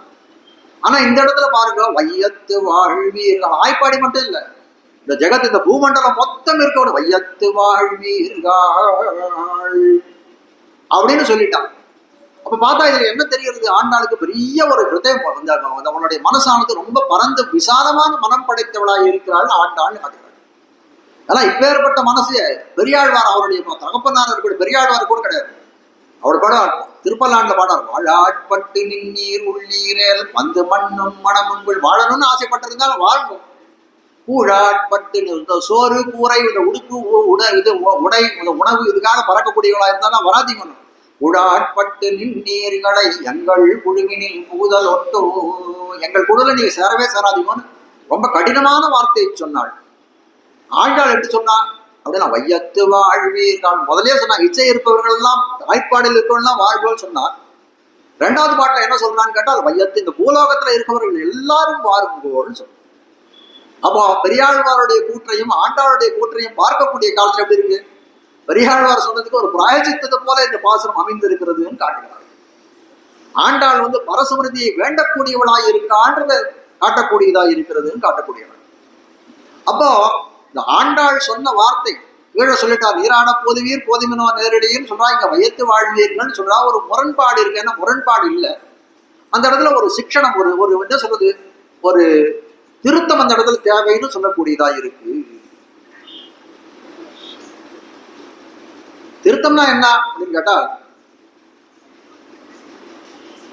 இப்போ ஆஸ்திகர்கள்னு சொல்லணும். ஆஸ்திகர்கள் அப்படின்னு சொல்லக்கூடியவர் யார் அப்படின்னு கேட்டால், அஸ்தி இதி அங்கீகுர்வந்தி ஏதே ஆஸ்திகா. எவன் எல்லாத்தையும் இருக்கு இருக்கு இருக்குன்னு சொல்றானோ, எதை இருக்குன்னு சொல்றான்? பரம்பொருள் பகவான் உண்டு, இந்த உலகம் உண்டு, மேல் உலகம் உண்டு அப்படின்றத எல்லாத்தையும் கர்மா உண்டுன்றதுல நம்பக்கூடியவனா இருக்க பேர் ஆஸ்திகன்னு பேர். நாஸ்திகன்னு ஒரு வகுப்பு இருக்கு. நாஸ்தி இது வதந்தி ஏதே நாஸ்திகா. எதை காட்டாலும் நாஸ்தி, இல்லை இல்லை, பகவான் இல்லை, அவனுக்கு குணம் இல்லை, மேலுலகம் இல்லை, கீழுலகம் இல்லைன்னு எல்லாத்தையும் மறுக்கக்கூடியவனா இருக்கணும் பேர் நாஸ்திகன்னு பேருன்னு கேட்கிறார்கள். அப்ப தெரிவிக்கிறார் சிவஜன பொருள தெரியும், ஆஸ்திக நாஸ்திகனை ஒரு காலம் திருத்த ஒண்ணாது. சிவஜன பொருளத்துல வெவ்வேறு தெரிவிக்கிற புலராஜர்கள், ஆஸ்திக நாஸ்திகனை ஒரு காலம் திருத்த ஒண்ணாது. ஆஸ்திகன் நாஸ்திகன்னு 2 வகுப்பை பார்த்தோம். 3வது வகுப்பு யார் அப்படின்னா, ஆஸ்திக நாஸ்திகன்னு ஒருத்தன் இருக்கான்னு காட்டுறார்கள். அப்போ ஆஸ்திக நாஸ்திகன்றது யாருன்னா, மணாளமணிகள் தன்னுடைய உபதேசத்தை பார்க்கா, நாத்திகரும் நற்கலையின் மன்னரி சேராத்திகரும் ஆத்திக நாத்திகரும் ஆமிவரை ஓர்த்து நெஞ்சே முன்னவரும் பின்னவரும் மூர்க்கரன விட்டு நடுச்சொன்னவரை நாளும் தொடர். முதல்ல சொன்னவர் நாஸ்திகர், அடுத்து கடைசியா சொன்னவர் ஆஸ்திக நாஸ்திகர். நடுவில் இருக்கக்கூடிய ஆஸ்திகர், அவரை தான் நீ பின்பற்றணும். நாஸ்திக நாஸ்திகர் எப்படிப்பட்டவர்னு கேட்டா, நாஸ்திகனை காட்டும் ரொம்ப ஆபத்தானவர்னு தெரிவிக்கிறார். ஒரு சந்தர்ப்பத்துல என்ன பண்றாரு, ஒரு நாஸ்திகனானவர் ஒரு அக்ரஹாரத்தில் அப்படியே போயிட்டு இருக்க, ஏதோ தன்னுடைய கொள்கை எல்லாம் கடவுள் கிடையாது, அது கிடையாது, இது கிடையாதுன்னு எல்லாத்தையும் அவனுடைய நாஸ்திக வாதத்தை எல்லாம் எழுதி ஒரு பேப்பர்ல வச்சு எல்லாருக்கும் கழுத்து வாங்கி போடுறாரு. ஒரு சுவாமி நல்லா அவருடைய ஆது திண்ணையில உட்கார்ந்துட்டு இருக்க, நல்ல 12 திருமண் காப்புகள், திருமணை தாழ்வடம் எல்லாம் போட்டுட்டு சொரூபமா வேட்டியெல்லாம் கட்டிட்டு நல்லா திருமண் காப்போடு அப்படியே இருக்காரு. அப்படி இருக்கவர் என்ன பண்றாரு அப்படின்னா, இவர் போயிட்டா இருக்கார். அவர் பாக்குறாரு. பார்த்த உடனே அவர் கூப்பிடுறாரு, என்ன எல்லா வீட்டு வாசல்லையும் ஏறினாரு, என் வீட்டு வாசலுக்கு வரவே இல்லையே, ஏன் அப்படின்னு கேட்கறாரு. என் வீட்டு வாசல் ஏன் வரலையே? உடனே அவன் சொன்னான், இல்ல இல்ல, உங்களை பார்த்தா மாமா ஆஸ்திகரா தெரியுது, எல்லாத்தையும் உங்களுக்கு ஒரு பெரிய இது இருக்கு, அதனால உங்ககிட்ட எப்படி என்னுடைய இந்த நாஸ்திக வாதத்துக்கு எப்படி நான் கையெழுத்து வாங்குறது அப்படின்னு கேட்டாராம். அட என்னடா நீ இப்படி இருக்கே, நீ எங்கிட்ட கொடுறான், நான் தான் அதுல முதல்ல கையெழுத்து போடுவேன்னா. அப்ப காட்ட வந்த விஷயம் என்ன அப்படின்னு கேட்டால், அவருடைய உருவத்துக்கும் அவருடைய நடத்தைக்கும் சம்பந்தம் இல்லாததா இருக்கக்கூடியதுன்னு காட்டக்கூடியதா இருக்கிறது. அதான் சொல்றேன், ஆஸ்திகருடைய கோட்டி ஆஸ்திகர்களா இருக்கக்கூடியவர்கள் தான் இந்த கோட்டிக்கு வர வேண்டும். வையத்து வாழ்வீர்கள்னு சொன்னார்களே, ஆனால் வையத்தில் இருக்கிற எல்லாரும் வந்து விடலாமா அப்படின்னு கேட்டால், இந்த வையத்திலே இருப்பவர்கள் ஆஸ்திகர்களா இருக்கக்கூடியவர்கள் அவர்களெல்லாம் இந்த கோட்டியிலே வந்து சேர்க்கலாம் அப்படின்றதை அவர் பெரியாழ்வாரை போல கொஞ்சம் கடினமாக சொல்லாமல், ரொம்ப என்ன சொல்றது, ஒரு ஒரு வேப்பலை கட்டிய ஒரு வெள்ளத்துல தடவி கொடுக்கறத போல கொடுக்கிறாள்னு சொல்லக்கூடியதா இருக்கிறது. வையத்து வாழ்வீர்கள் நாமும் நம்பாவைக்கு, வையத்துலதான் வாழ்ச்சின்னு தெரிவிக்கிறார் ஆண்டர். ஏன் இந்த வையத்துல வாழ்ச்சி, இந்த வையத்துல வாழ்ச்சி உண்டானா கிடையாது. ஆழ்வார்கள் என்ன சொல்றார், இருள் தருமா ஞாபத்துள் இனி பிறவியான் வேண்டே. இந்த இருள் தருமா ஞானம், இந்த உலகமானது எப்படி இருக்கு அப்படின்னு கேட்டால், நமக்கெல்லாம் அஜ்ஞானத்தை அவித்தியை விளக்கக்கூடியதா இருக்கு. எது உண்மையான பொருள்னு நமக்கு வந்து தெரிவது, அறிந்து கொள்வதற்கு அரிதாக நம்மை ஆக்கி விடுகிறது. அப்படிப்பட்ட இந்த பூமியில எனக்கு உலகத்தில் இந்த வாழ்க்கை வேண்டாம், வாழ்க்கை வேண்டாம் என்று சொல்லக்கூடியதா இருக்கிறது. ஆனா ஆண்டாள் பாடுறா, வையத்து வாழ், இந்த வையத்திலே வாழ்ச்சி பெற்றவர்கள் நீங்கள் தெரிவிக்கிறார். அப்படி கூட உண்டா, அந்த வையத்திலே வாழ்ச்சி பெற்றவர்களா நாங்கள் அப்படின்னு கேட்டால், ஆமாம் தெரிவிக்க. வையத்திலே வாழ்ச்சி உண்டா அப்படின்னு கேட்டால், இந்தளத்திலே தாமரை பூத்தார் போலே, இந்த வையத்திலே வாழ்ச்சி. இந்தளத்திலே தாமரை பூத்ததுன்னா என்ன அர்த்தம் அப்படின்னு கேட்டால், இந்த குமுட்டி அடுப்புன்னு சொல்லுவாங்க முன்காலத்துல, எல்லாம் மழை பொழிஞ்சு போயிடுது. அந்த குமுட்டி அடுப்புல பார்த்தோம்னா என்ன இருக்கும், தணல் தான் இருக்கும். அது பார்க்கறதுக்கு எப்படி இருக்கும், தாமரை போல இருக்குமே தவிர அந்த வர்ணத்துல அது நிஜமாவே தாமரையா இருக்கும், தொட்டா சுடுமேச்சு. இந்தளத்திலே தாமரை பூத்ததை போலே இந்த மையத்திலே வாழ்ச்சி, இந்த உலகத்திலே வாழ்ச்சின்னு சொல்லக்கூடிய அப்படி இருக்குமா, பரவதம் போல இருக்குமானா இருக்கும்னு சொல்லக்கூடியதா இருக்கிறது. அது எப்படிப்பட்ட வாழ்ச்சி அப்படின்றதை நாளைய உபன்யாசத்திலே தெரிவிக்கிறேன். அனைவரும் வந்து சேருமாய் பிரார்த்திக்கிறேன். இன்றைய உபன்யாசத்தை இந்த இடத்திலே தலை கட்டுகிறேன். இன்னைய பாசுரமான வையத்து வாழ்வீர்கள் பாசுரத்தை அனைவரும் சேர்ந்து அனுசந்தானம் செய்ய வேண்டும் என்று பிரார்த்தித்து பாசுரத்தை, வையத்து வாழ்வீர்கள் நாமும் நம்பாவைக்கு செய்யும் திருசைகள் கேடீரோ, ஆர்கடலுள் பையத்து என்ன பரமனடி பாடி மெய்யுண்ணோம் பாருண்ணோம் நாட்காலே நீராடி மையிட்டெழுதோம் மலரிட்டு நாம் முடியோம் செய்யாதன செய்யோம் தீக்குறளை சென்னோதோம் ஐயமும் பிச்சையும் மாந்தனையும் கை காட்டி உயுமாறென்னி உகந்தேரோர் எம்பாவாய் சுமத்தியை விஷ்ணு சித்தாரிய மனோநந்தன ஹேதவே நந்தநந்தன சுந்தரியை கோதாயை நித்ய மங்களம் ஸ்ரீமதே ரம்யஜா மாதிரி முனீந்திராய மகாத்மனை ஸ்ரீரங்கமாசினே பூயாத் நித்யஸ்ரீஹி நித்யமங்களம் மங்களம் குருவர்யாய மங்களம் குணசிந்தவே வாதிபீதிகரார்யாய நித்யஸ்ரீஹி நித்யமங்களம் ஸ்ரீமத் சுந்தரஜா மாதிரி முனிபாதாத்ய சேவினே அன்னங்கரார்யவர்யாய நித்யஸ்ரீர் நித்யமங்களம் தழை நல்ல இன்பம் தலைப்பெய்தெங்கும் தழைக்கவே லோகா சமஸ்தாக சுகினோ பவந்து சமஸ்த சன்மங்களானி சந்து.